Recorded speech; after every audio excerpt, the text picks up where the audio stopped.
silakan duduk. Shalom. Puji Tuhan, mari kita bersama kembali membuka Alkitab kita dalam kitab Roma pasal yang ke-8. Kitab Roma pasal yang ke-8, ayat 31 mulai. Roma pasal 8 ayat 31 mulai. Sebab itu, apakah yang akan kita katakan tentang semuanya itu? Jika Allah di pihak kita, siapakah yang akan melawan kita?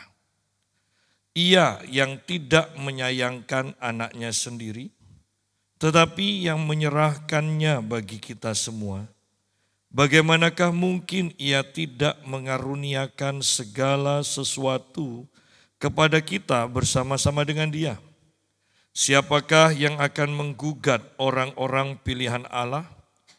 Allah yang membenarkan mereka. Siapakah yang akan menghukum mereka? Kristus Yesus yang telah mati, bahkan lebih lagi yang telah bangkit, yang juga duduk di sebelah kanan Allah, yang malah menjadi pembela bagi kita. Kita berhenti sampai sini dulu. Judul dari perikopnya sederhana tapi sangat meyakinkan, ya. Di sini disebutkan tentang keyakinan iman, ya. Tentang keyakinan iman. Dan sungguh setiap kita sungguh harus mengenal Tuhan, mengenal firman, supaya punya keyakinan. Dan kalau sudah yang namanya yakin, berarti tidak akan ragu, tidak akan tergoyahkan. Tadi saya berbicara dengan teman saya, seorang hamba Tuhan. Dan dia berkata begini, beberapa jemaatnya bahkan orang-orang pentingnya sekarang itu memberi nasihat kepada dia. Supaya kalau khotbah jangan nyinggung-nyinggung soal perpuluhan. Nah. Dan teman saya juga mengatakan, apalagi kalau Pak Yusak datang itu selalu nyinggung soal perpuluhan dan mereka agak bagaimana gitu. Ya. Saya hanya katakan begini, bahwa ketika kita tidak mengalami firman, maka kita akan gampang tergoyahkan. Apalagi di zaman medsos seperti sekarang ini. Kita dibombardir bahkan dengan kata-kata yang jahat untuk menggoyahkan iman kita. Apakah soal perpuluhan, apakah soal berbahasa roh, apakah soal pernikahan, semuanya seakan-akan mau digoyahkan. Oleh karena itu selalu saya katakan, kalau sampai firman ini hanya sebagai hafalan, sebagai pengertian, tanpa kita pernah mengalami apa yang tertulis dalam firman, hanya masalah waktu. Keyakinan kita itu akan goyah. Ya. Tetapi kalau kita mengalami, maka apapun yang orang lain katakan, itu tidak akan bisa menggoyahkan kita. Kenapa orang bisa mengatakan bahasa roh itu dari setan, tidak mungkin dari Tuhan? Karena mereka hanya belajar firman tanpa mengalami. Mereka tidak pernah tahu bagaimana rasanya dipenuhi Roh Kudus. Ketika pertama kali penuh Roh Kudus, ada kelegaan, ada sukacita yang itu tidak bisa ditukar oleh apapun juga. Nah, yang mengatakan bahasa roh dari setan itu tidak pernah ngalami. Coba mereka ngalami, pasti mereka tidak berani berkata sekurang ajar itu. Sangatlah saya ingat cerita kesaksian Bapak Joko almarhum. Yang dia awal-awal pelayanannya dia punya tim dan beberapa anak-anak SMA, sedangkan dia sudah sekolah Alkitab, lulusan sekolah Alkitab, dia dosen, dia lulusan sekolah Alkitab, dan dia adalah mahasiswa yang lulus dengan nilai cum laude. Dia sekolah Alkitabnya juga tidak percaya tentang bahasa roh, sehingga dia itu juga tidak berbahasa roh. Saya masuk kelas 1 dulu sekolah Alkitab. Pak Joko ini kejamnya luar biasa. Itu kalau anak sekolah Alkitab baru kan belajar berkhotbah, itu kalau dia artikan keluar dari konteks, dia langsung caci maki, kalian ini berdosa besar memperkosa ayat firman Tuhan. Wah, sampai seperti itu Pak Joko. Tetapi kelas 2, saya masuk kelas 2, dia berubah.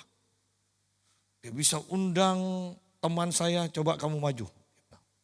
Dan dia pelintir-pelintir tisu itu, saya ingat jelas itu. Dia lemparkan dan teman saya itu langsung tumbang. Ya. Dan banyak kesaksian yang luar biasa dan semua orang kata, kok beda. Dan Pak Joko cerita pada saya begini, dulu saya tidak percaya bahasa roh. Tetapi ketika saya pelayanan bersama tim, saya tumpang tangan, tidak terjadi apa-apa.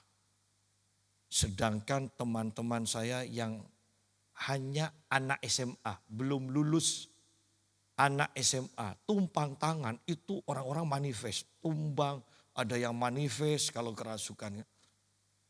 Dan akhirnya Pak Joko ini berpikir begini, apa saya yang salah? Dan satu saat sementara dia main gitar, dia berkata begini, Tuhan, kalau memang bahasa roh ini dari Engkau, aku mau. Sambil main gitar dia berbahasa roh, langsung dia berbahasa roh. Itu yang menyebabkan ketika saya masuk kelas 2, dia berubah total. Pelayanannya berubah total. Oleh karena itu kenapa orang sedikit-sedikit mengatakan itu sesat, itu bukan dari Tuhan. Karena mereka tidak pernah mengalami.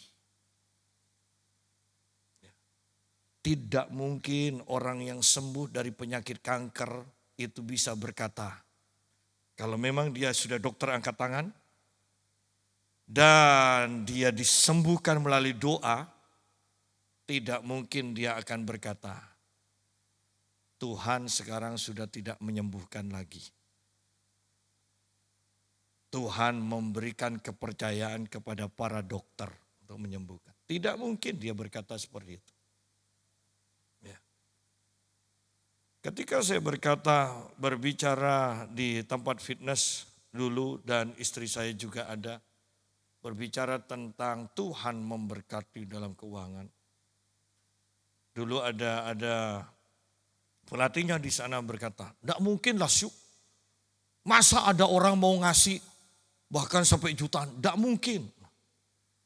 Loh, kamu itu percaya Tuhan Yesus atau enggak? Ya percaya, tapi saya juga jarang ke gereja. Gerejanya juga yang tidak percaya lagi soal seperti itu. Sehingga dia kata, tidak mungkin, tidak mungkin, tidak mungkin. Saya mau kesaksian, istri saya juga tegur, dia tetap tidak mungkin. Kenapa? Karena dia tidak pernah mengalami. Jadi hati-hati kalau selama ini kita ikut Tuhan. Dan firman yang kita dengar tetapi tidak pernah kita alami. Atau tidak pernah kita praktekkan sehingga kita mengalami janji-janji Tuhan. Hanya masalah waktu. Engkau akan tergoyahkan, engkau akan pahit. Ya, pahit kecewa dengan Tuhan. Ya, hati-hati di sini. Dan ini akhir zaman. Saya selalu katakan betapa ruginya kita. Sudah ikut perlombaan lari maraton, ya, kurang berapa langkah lagi atau berapa meter lagi, kemudian kita, halah percuma lari jauh-jauh, ya kan?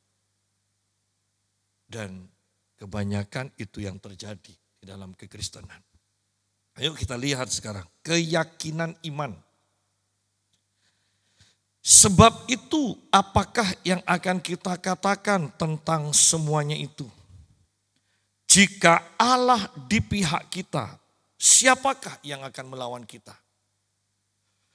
Keyakinan iman yang pertama yang Paulus tekankan di sini adalah Allah di pihak kita. Setiap kita mempunyai masalah, setiap kita mempunyai orang yang tidak suka kepada kita.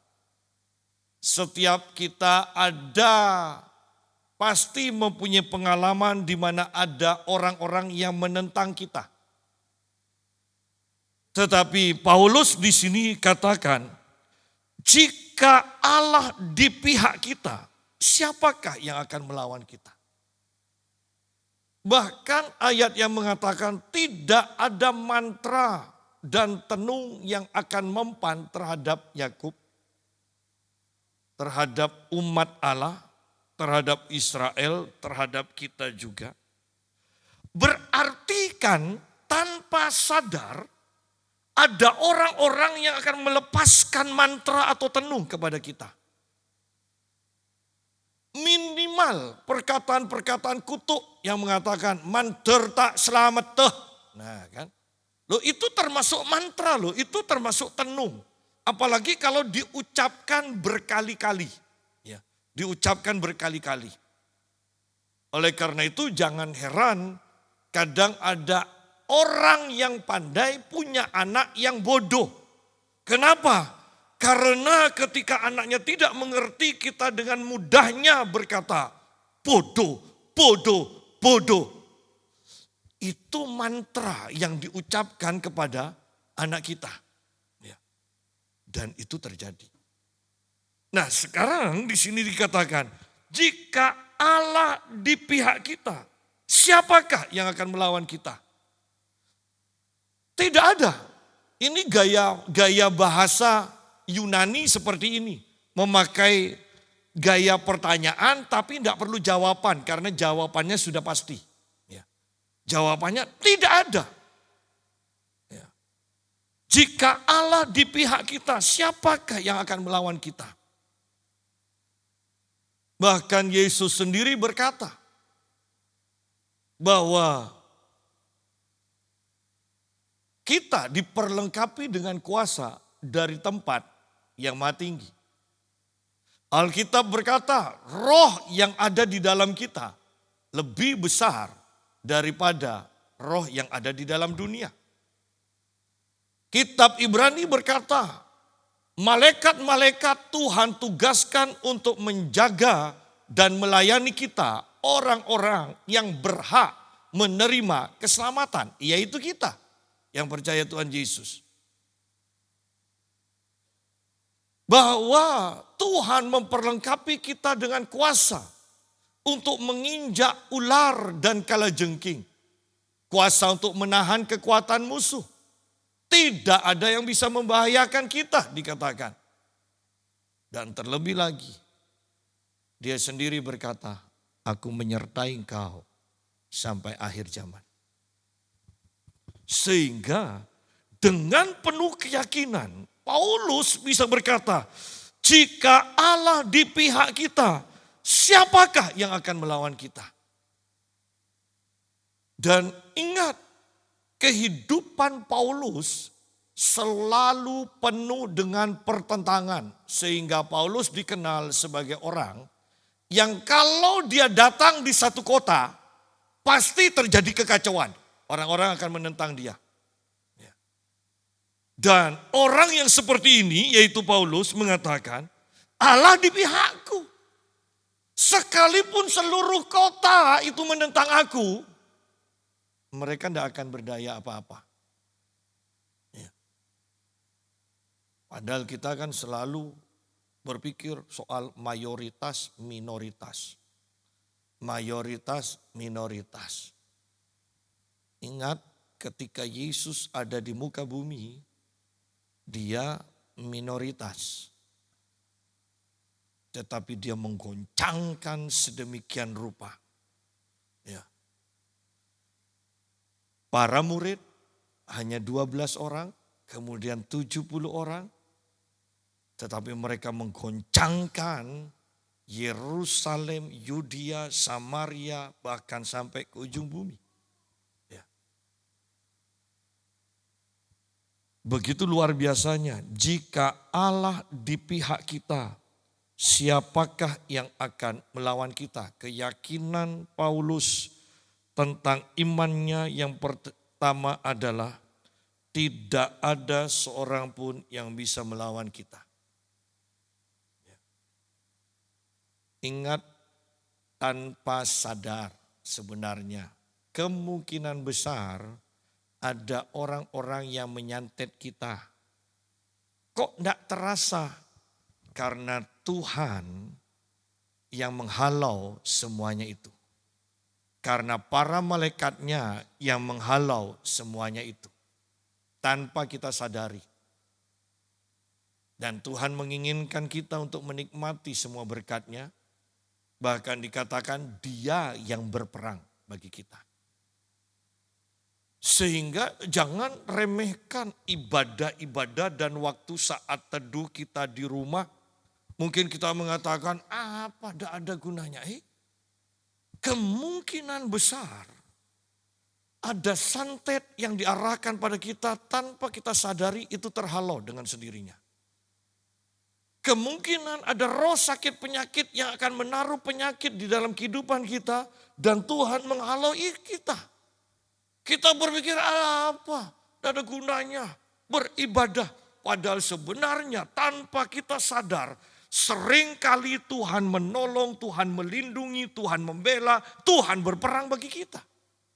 Itu sebenarnya yang terjadi. Dan kalau kita menyadari kebenaran ini, bukankah kita akan menjadi orang yang mudah sekali mengucapkan syukur kepada Tuhan. Tetapi karena kita tidak menyadari hal ini, kita berpikir karena kehidupan kita biasa-biasa saja, kita berpikir Tuhan tidak beracara. Oh, kalau Tuhan tidak beracara, yang namanya setan, kuasa kegelapan, asal perlindungan Tuhan dibuka sedikit saja, mereka inginnya cepat-cepat menghancurkan kita. Ingat kejadian Ayub, bahwa sebenarnya dari awal setan itu sudah mengincar Ayub ini. Tapi ketika Tuhan bertanya, kan, kamu melihat hamba-Ku Ayub? Iya, kamu lindungi. Kan itu kan setan. Coba kamu tidak lindungi. Ketika Tuhan katakan, sekarang aku angkat pagar perlindungan. Setan kan dengan rakusnya, dengan begitu cepatnya. Semua anak dari Ayub 1 hari mati semua. Dengan cepatnya kekayaan Ayub 1 hari lenyap semua. Itu 1 hari kok. Dan ini loh gambaran setan. Kalau kita tanpa perlindungan Tuhan, dalam sekejap habis kita. Sehingga ketika kita menyadari kebenaran ini, kita akan mudah mengucap syukur kepada Tuhan. Ya. Banyak orang yang tidak menyadari kebenaran ini. Ayat 32. Ia yang tidak menyayangkan anaknya sendiri, tetapi yang menyerahkannya bagi kita semua. Bagaimanakah mungkin ia tidak mengaruniakan segala sesuatu kepada kita bersama-sama dengan Dia? Ya. Jadi keyakinan iman yang kedua adalah Tuhan akan memberikan segala sesuatu kepada kita. Itu keyakinan kedua, keyakinan iman kedua. Allah yang tidak menyayangkan anaknya sendiri, tetapi yang menyerahkannya bagi kita semua. Ya. Bagaimanakah mungkin Allah tidak mengaruniakan segala sesuatu kepada kita bersama-sama dengan Dia, bersama-sama dengan Kristus. Bayangkan kita mempunyai anak, kemudian sakit parah, apakah Anda mau menyebut kanker atau apapun juga, penyakit yang tidak tersembuhkan, demi menyelamatkan anak satu-satunya, kita bicara punya anak satu, bukankah kita akan rela untuk menjual semua aset-aset kita, yang penting anak kita selamat. Dan untuk menggambarkan kasih Allah yang begitu besar, di sini digambarkan dengan Dia memberikan anaknya yang tunggal. Artinya bahwa kalau anaknya yang tunggal saja Dia bisa berikan kepada kita, apa yang lain yang tidak bisa Dia berikan kepada kita? Nah, yang jadi masalah adalah kan kita jarang merenungkan hal ini. Berandai-andai yang saya sering katakan. Bayangkan, oh iya, anaknya saja yang jauh lebih berharga. Kalau kita kata jauh lebih berharga dari rumah 7 tingkatnya.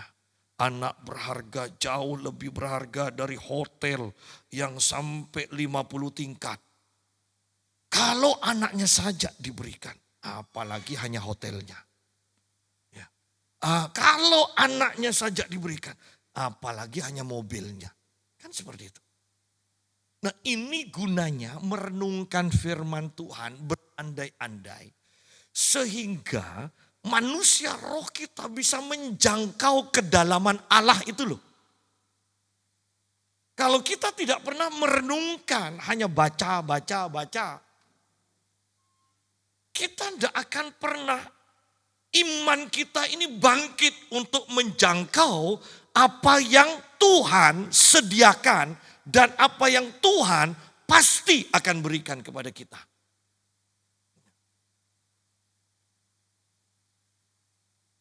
Allah yang tidak menyayangkan anaknya sendiri, tetapi menyerahkannya bagi kita semua, bagaimana mungkin Ia tidak mengaruniakan segala sesuatu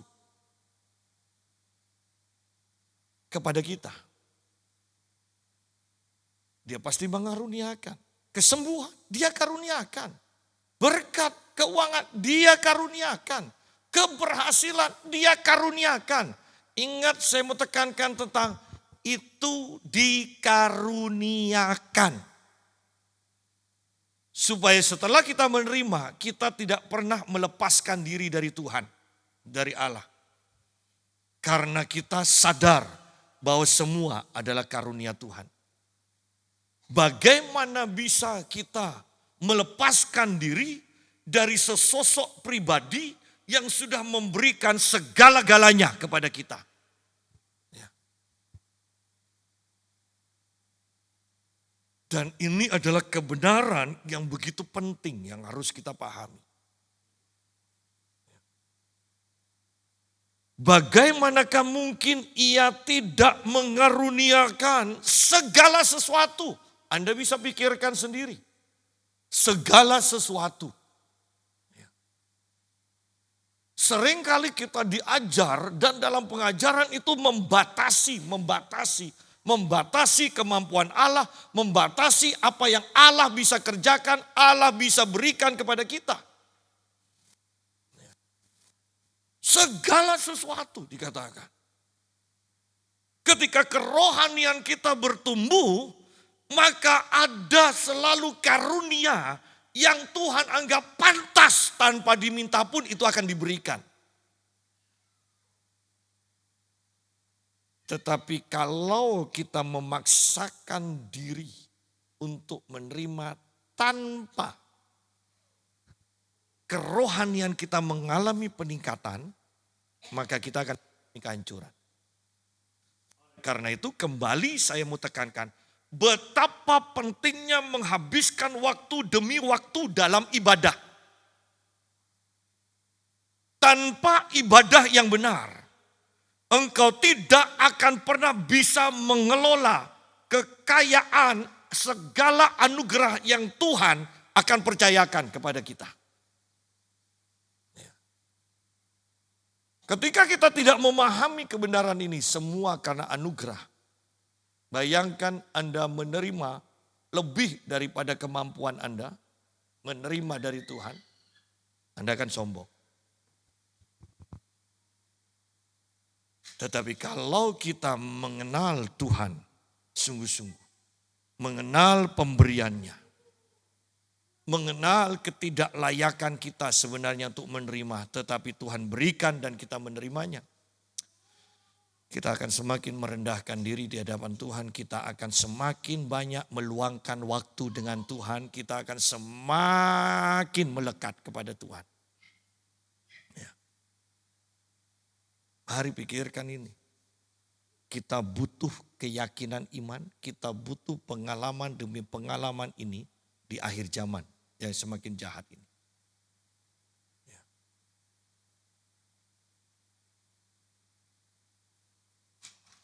Pada intinya akhir zaman penuh dengan kehancuran. Penuh dengan kehancuran. Yang pada akhirnya kita harus mengakui dengan kekuatan kita sendiri, kita tidak bisa. Hanya ketika Allah yang Maha Kuasa, Bapa kita, memberikan karunia demi karunia, anugerah demi anugerah pada kita, maka kita baru bisa bertahan dalam keadaan yang semuanya hancur-hancuran.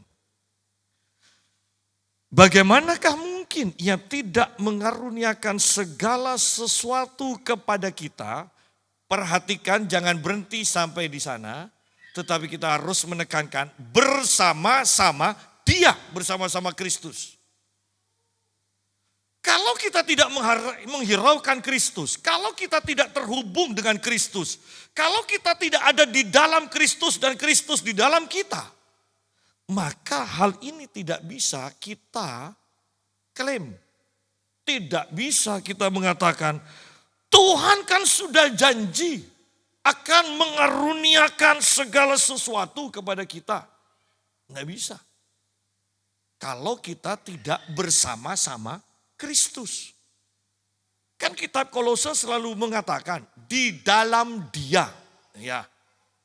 Di dalam Dia, kitab Korintus juga mengatakan, di dalam Kristus kita kaya akan segala hal. Ya.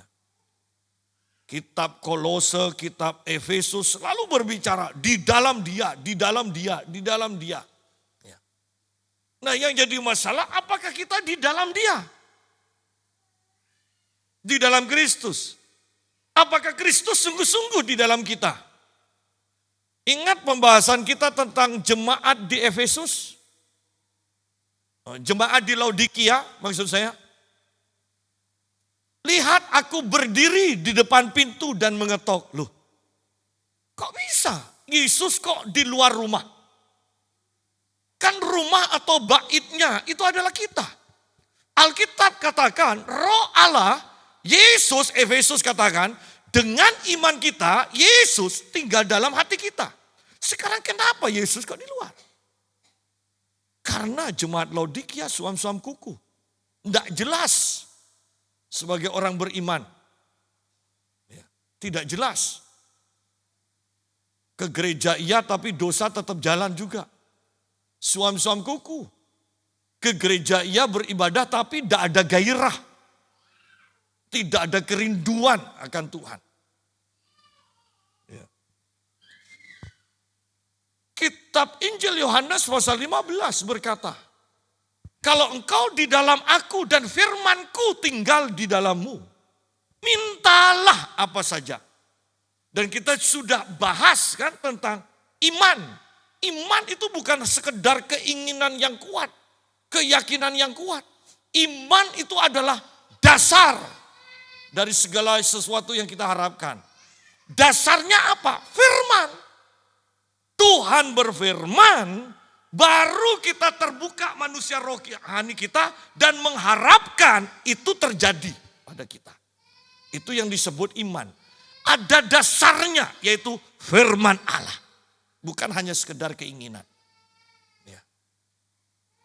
Elia mendengar suara deru hujan. Padahal belum hujan. Artinya Tuhan sudah memberitahukan kepada Elia dia akan memberikan hujan. Baru setelah itu Elia berdoa. Baru setelah itu Elia mendeklarasikan imannya. Sampai 7 kali. Tetapi awalnya bukan hanya sekedar keinginan. Oh sudah 3,5 tahun. Musim panas. Aku ingin hujan. Aku harus berdoa. Tetapi kalau Tuhan tidak berbicara memberitahukan terlebih dahulu. Apa yang akan dilakukan, apa yang akan diberikan kepada dia. Percuma Elia berdoa. Kalau tidak ada dasarnya. Yaitu firman. Jadi kita harus mengerti kebenaran ini. Jangan kita berdoa tanpa Tuhan berbicara terlebih dahulu. Tanpa firman. Dan kemudian doa-doa kita tidak dijawab. Kemudian kita membuat doktrin. Ya, yang baru, kalau kita berdoa ada 3 jawaban dari Tuhan. Ya, tidak, dan tunggu. Parah kalau sudah seperti itu. Padahal Anda bisa cari di dalam kitab 4 Injil ini. Setiap orang sakit datang kepada Yesus. Minta disembuhkan, tidak ada yang ditolak. Tidak ada yang ditolak. Kenapa? Karena mereka sudah mendengar Yesus menyembuhkan. Yesus menyembuhkan. Mereka tahu nama dari Allah mereka. Jehovah Rafa, Tuhan penyembuh. Ada dasarnya. Mereka meminta. Oleh karena itu, kita harus sungguh-sungguh perhatikan di sini. Bagaimanakah mungkin ia tidak mengaruniakan segala sesuatu kepada kita? Dia pasti mengaruniakan, tetapi kata-kata di belakangnya itu sangat penting. Bersama-sama dengan Kristus. Ya. Banyak orang sakit ingin kesembuhan baik. Tetapi sebenarnya mereka tidak menginginkan Kristus. Mereka hanya menginginkan kesembuhan. Banyak orang mengalami masalah keuangan bangkrut. Mereka ingin segera dipulihkan. Diberkati. Tetapi mereka tidak menginginkan Kristus sebenarnya. Mereka hanya ingin uangnya. Mereka ingin kekayaan. Tetapi tidak ingin Kristus. Yang jadi masalah adalah Allah akan mengaruniakan kesembuhan, akan mengaruniakan kekayaan, akan mengaruniakan keberhasilan bersama-sama Kristus. Atau di dalam Kristus. Jadi ketika kita menerima Kristus, segala sesuatu yang kita butuhkan itu terangkum di dalam Kristus. Ayat 33, siapakah yang akan menggugat orang-orang pilihan Allah? Allah yang membenarkan mereka. Ya. Allah yang membenarkan mereka.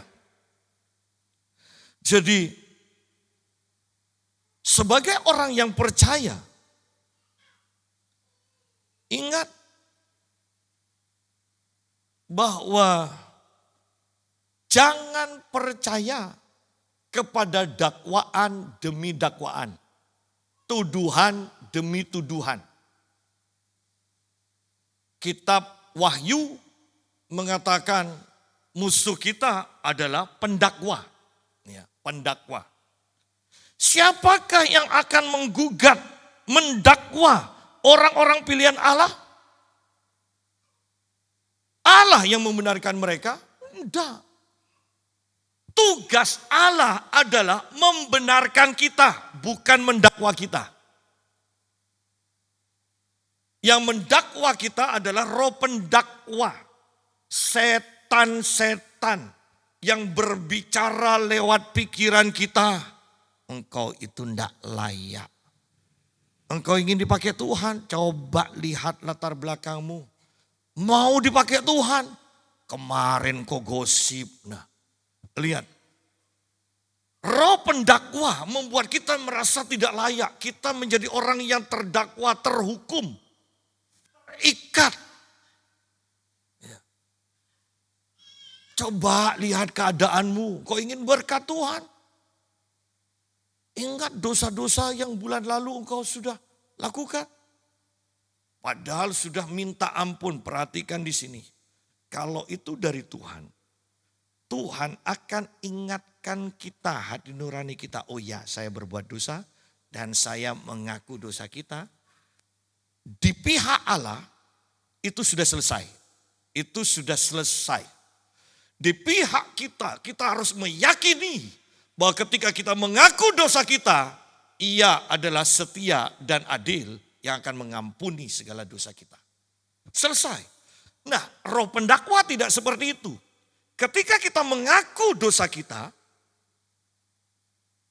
roh pendakwa tetap akan mengatakan, engkau tidak layak.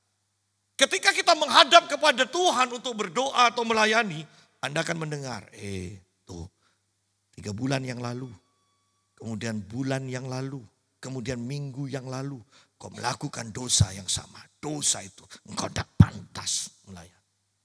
Roh pendakwa. Tetapi Allah, dikatakan, tugas dari Allah bukan mendakwa kita. Tugas dari Allah membenarkan kita. Karena dia melihat darah Yesus yang dibawa ke tahta Allah Bapa.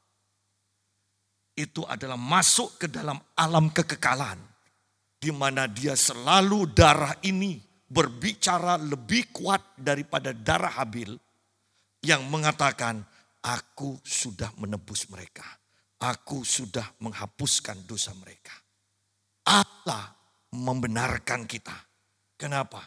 Karena ada darah yang selalu berbicara lebih kuat daripada darah Habil yang minta keadilan. Darah Yesus berbicara mengingatkan Allah Bapa bahwa semua dosa kita Tuhan Yesus sudah hapuskan. Oleh karena darah yang dicurahkan itu. Ini adalah keyakinan iman kita.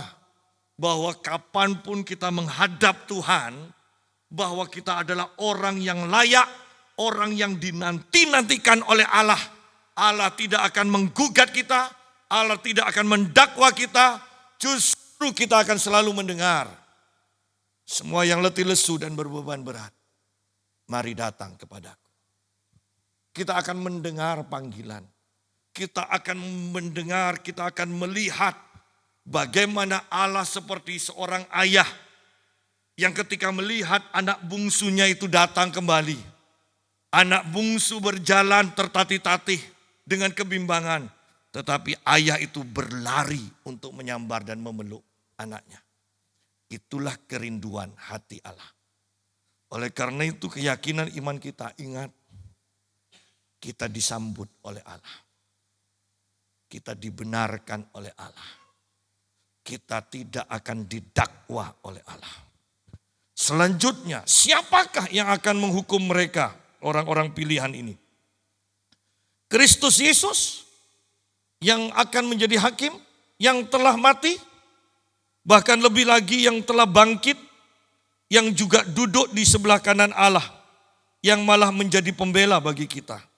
Siapa yang akan menghukum kita? Keyakinan iman kita adalah kita tidak akan dihukum. Yesus yang adalah hakim, dia bukan untuk menghukum kita, tetapi untuk membela kita. Bayangkan kalau hakimnya adalah menjadi pembela kita. Bayangkan itu. Keputusan ada di tangan hakim. Ya. Dan dikatakan hakimnya ini menjadi pembela bagi kita. Amat kan? Selesai. Oleh karena itu, kematian orang Kristen, orang yang percaya, bukan Kristen KTP ya, saya tekankan, orang Kristen, penghakimannya adalah untuk menentukan seberapa besar upah yang akan diterimanya. Bukan ditentukan lagi untuk masuk surga atau neraka. Bukan. Kita ditentukan untuk menerima seberapa besar upah yang kita akan terima. Atau mahkota apa yang akan kita terima. Karena ada mahkota kehidupan, mahkota kebenaran, mahkota kemuliaan. Ya. Ada bermacam-macam. Ya. Kita itu penghakimannya hanya untuk menerima itu. Menentukan yang mana yang akan kita terima. Ya. Bukan ditentukan surga atau neraka. Tidak. Ketika kita menerima Yesus, Yesus tinggal di dalam kita tinggal di dalam Yesus. 100% pasti masuk surga. Saya tidak berbicara beragama Kristen, saya berbicara tentang Yesus di dalam kita di dalam Yesus. Ya. Artinya perubahan hidup itu pasti nyata dalam hidup kita. Ya. Ayat 35, siapakah yang akan memisahkan kita dari kasih Kristus? Penindasan? Atau kesesakan? Atau penganiayaan, atau kelaparan, atau ketelanjangan, atau bahaya, atau pedang. Seperti ada tertulis, oleh karena engkau kami ada dalam bahaya maut sepanjang hari. Kami telah dianggap sebagai domba-domba sembelihan. Tetapi dalam semuanya itu kita lebih daripada orang-orang yang menang oleh Dia yang telah mengasihi kita. Nah, di sini kita masuk lebih dalam lagi, dikatakan siapa yang akan memisahkan kita dari kasih Kristus? Ada penindasan, ada kesesakan, ada penganiayaan, ada kelaparan atau kekurangan, kemiskinan atau ketelanjangan, atau bahaya atau pedang. Dan Paulus sudah menggambarkan, aku ditindas, aku dihempaskan, tetapi tidak mempan semuanya kepada Paulus. Dan sekarang dia berbicara ini kepada jemaat Roma, bahwa bahkan penindasan, kesesakan, penganiayaan, kelaparan atau ketelanjangan, bahaya atau pedang, tidak ada yang bisa memisahkan dia. Nah, bayangkan kalau orang ini tidak mengenal Tuhan dengan benar. Sepanjang hidupnya mengalami apa yang disebutkan ini bergantian lah atau bersama-sama. Pasti nyangkal iman kok. Pasti imannya hancur. Lo ikut Tuhan kok banyak penderitaan seperti ini. Tetapi karena fokusnya adalah Tuhan dan mengenal Tuhan sungguh. Apa yang dialami di dunia ini, Paulus katakan, itu terlalu kecil. Ya. Segala perkara dapat aku tanggung di dalam Kristus yang memberi kekuatan kepada. Nah, di sini semua penganiayaan, semua kesesakan, ini kan pasti dilakukan oleh musuh, bukan oleh Allah. Bahkan dikatakan kami telah dianggap sebagai domba-domba sembelihan. Domba-domba yang tidak berdaya, domba-domba di tengah serigala, domba yang siap diterkam. Tetapi jangan lupa, ada gembala. Ada gembala. Sehingga selanjutnya ayat 35 dikatakan, tetapi dalam semuanya itu kita lebih daripada orang-orang yang menang. Oleh siapa? Oleh Dia yang telah mengasihi kita. Ya, kita seumpama domba yang tidak berdaya. Mengalami ejekan, mengalami intimidasi, mengalami penganiayaan, mengalami kelaparan, mengalami apapun itu. Tetapi ingat, Tuhan tidak pernah meninggalkan kita. Ingat bahwa gembala itu selalu di depan dari domba-dombanya.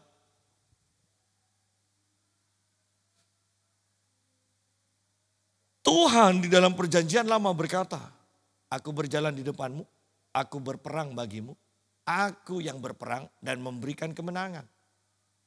Oleh karena itu ayat 37 di sini berkata, tetapi dalam semuanya itu kita lebih daripada orang yang menang. Lebih daripada pemenang.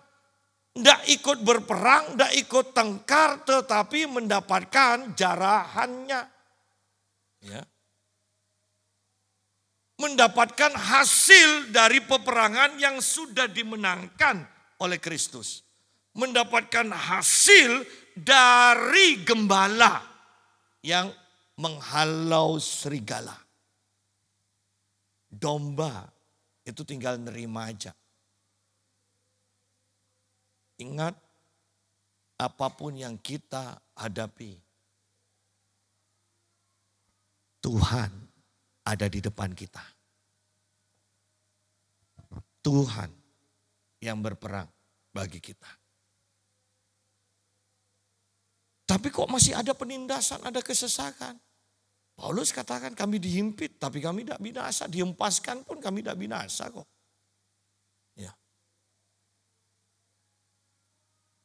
Jadi jangan putus asa, jangan kecewa, jangan memiliki pandangan yang salah tentang Tuhan kita.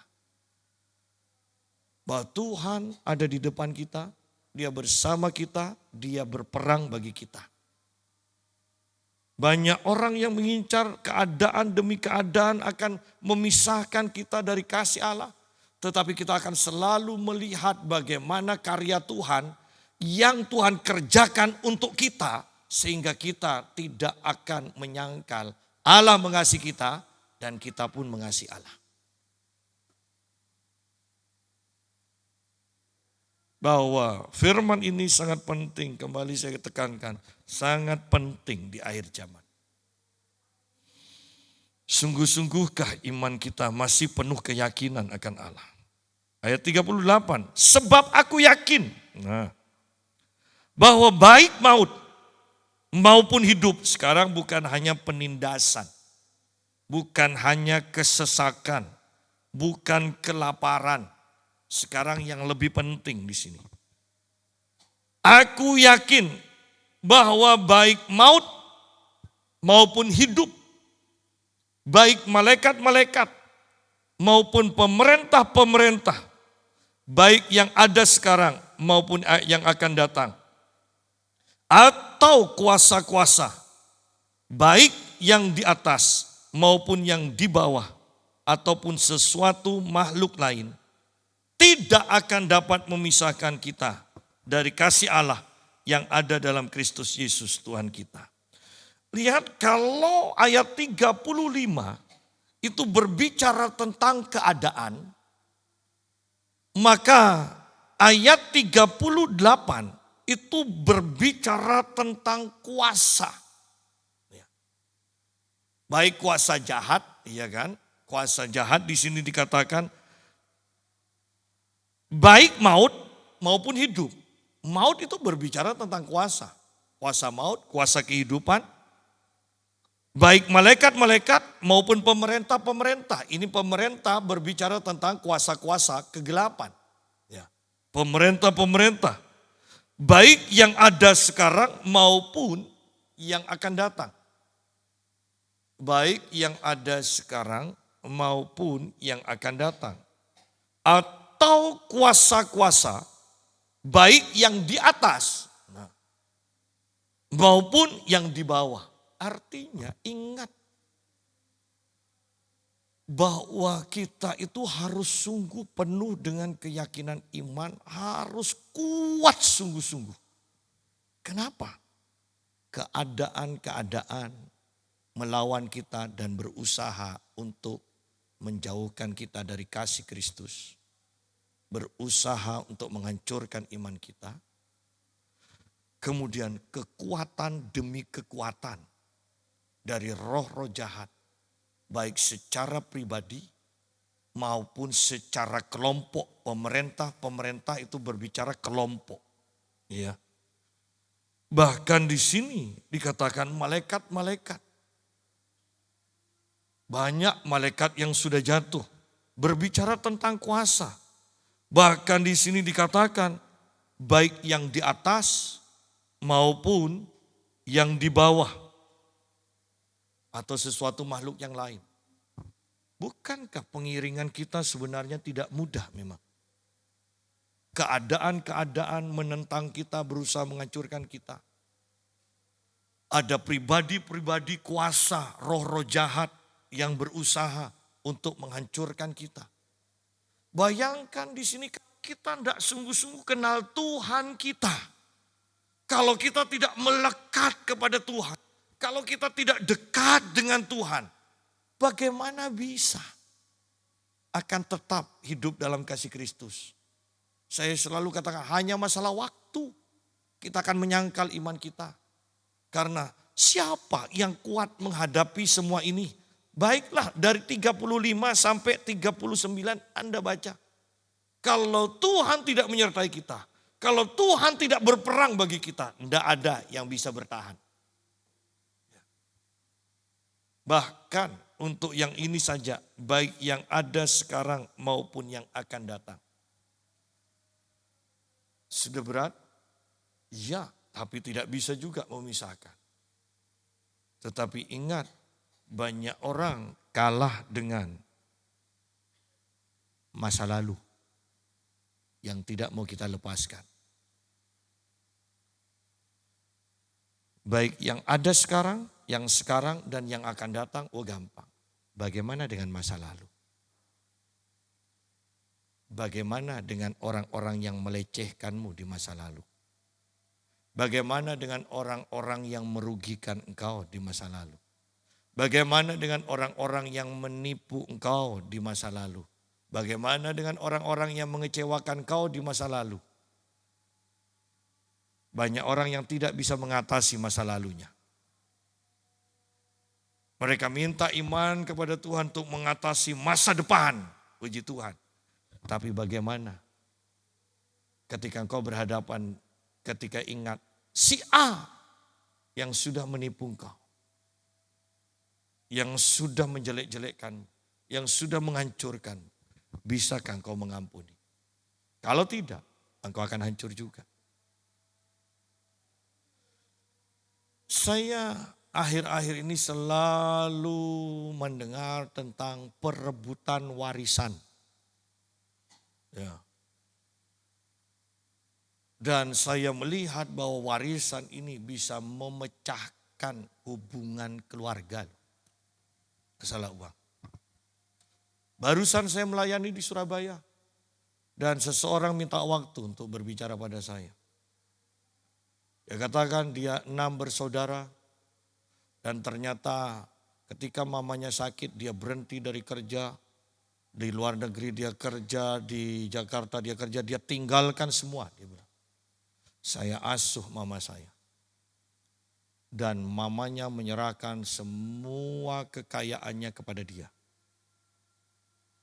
Tetapi ada kukunya yang memakai sekira-kira uang 5 miliar dan kukunya tidak mau berikan, dia kembalikan.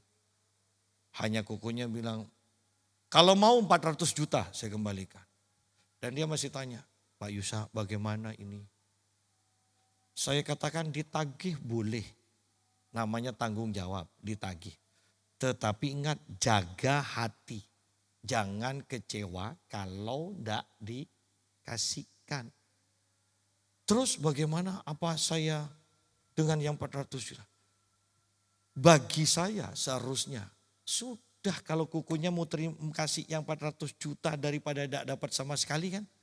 Terima, ampuni. Kalau memang masih ingin kembali doakan tapi jangan ada kebencian. Saya bilang. Anggap itu uang hilang. Ya. Banyak sih Pak sebetulnya pendeta-pendeta ngasih nasihat seperti Pak Yusa. Tapi masih cari penugasan ke saya. Ya kan? Artinya yang saya mau tekankan, kan sukar kan untuk menyelesaikan masa lalu. Banyak orang masih terikat dengan masa lalu. Anda tidak bisa menerima yang baru tanpa ini melepaskan. Kalau Anda genggam terus masa lalu, bagaimana Anda bisa menerima masa depan dengan tangan yang terus memegang masa lalu? Sidang jemaat. Oleh karena itu, ingat, menghadapi baik yang ada sekarang, gampang. Yang akan datang, gampang. Bagaimana dengan masa lalu? Orang-orang yang mengecewakan kau. Orang-orang yang merugikan kau. Orang-orang yang menentang kau. Ya.